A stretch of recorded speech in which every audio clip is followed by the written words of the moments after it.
তোমার কি অভিনয় হলো? এটা কি নাটক হলো? রাবণ। রাবণ। আচ্ছা, তুমি কিসের অভিনয় করলে? সীতাকে চুরি করা। তুমি কি ছিলে? আমি রাবণ। ওরে বাবারে, বয়সে শুধু রাবণ আর সীতারা কই? তুমি সীতা?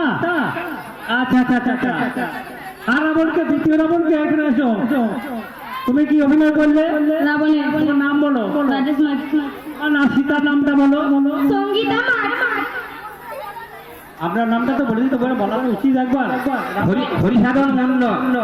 গপ ছাড়া রাবণে কিন্তু বড় গপ ছিল কিন্তু। তুমি কিসের অভিনয় করেছো? লক্ষণে তুমি কিসের অভিনয় করেছো?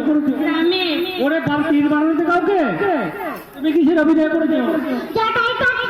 তোমার হাতটা তো কেটে দিয়েছো, তাহলে হাঁটবে কি করে? তুমি কিসের অভিনয় করলে? আমি জটার তোমার হাত আছে তো? ঠিক আছে, ধন্যবাদ। তোমরা আবার আরো বড় হও, আরো বেশি করে করবে। এর পরের একটা নাটক হচ্ছে।